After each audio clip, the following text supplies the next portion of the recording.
So hi again. I had to make this into two videos.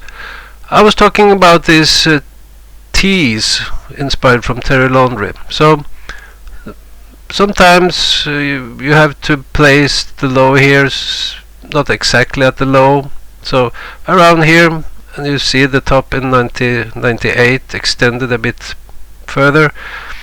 If we go to 89, we have the top there, and when you have a double low, the theory is that you put the low in the middle, and then that projected the final top.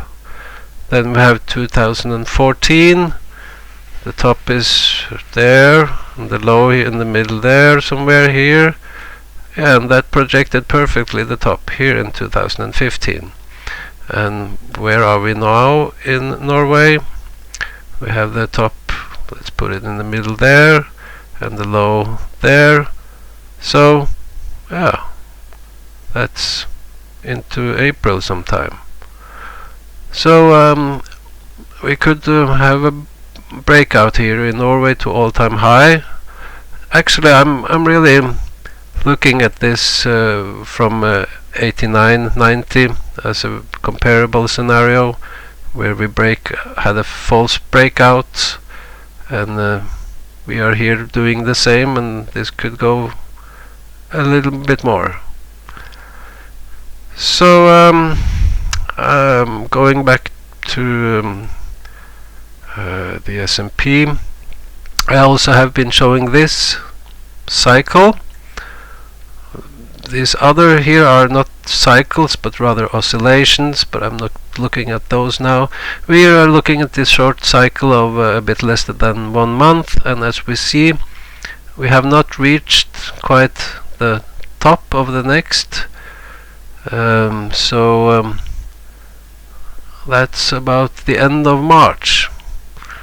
So the cycle goes up. That doesn't mean the market has to go up, but it favors upside or sideways. It doesn't favor downside. So I would look for another week or 10 days to make this shoulder complete, and see if we have something that looks like a selling setup.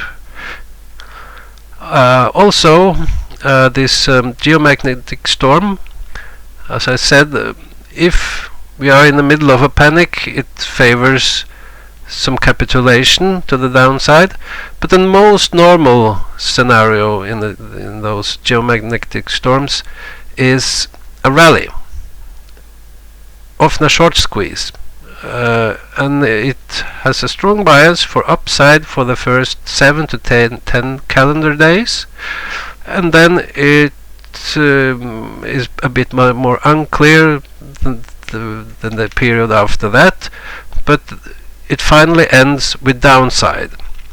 So you could kind of argue that these geomagnetic storms, that they are bullish.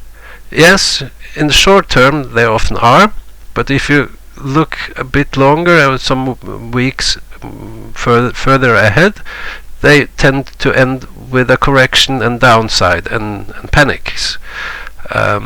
So the normal pattern is up for at least 7 to 10 calendar days, sometimes more, 2 and even 3 weeks, and then you get the downside, the correction. So that also, yeah, I would look for some topping signs of a shoulder rolling over, and it could need 1 week or more. And if we see more strengths and we are going up, the rally continues, well, then we are in a different scenario. As the cycle showed, the 3.5 year cycle actually favors upside into early May. But we'll see. I still favor that the S&P has made its bull market top. However, the Norwegian market, dominated by energy, which is fueled by the crisis in Ukraine and so on, Norway could go to all-time high in later in March. Okay, we'll see. Bye bye.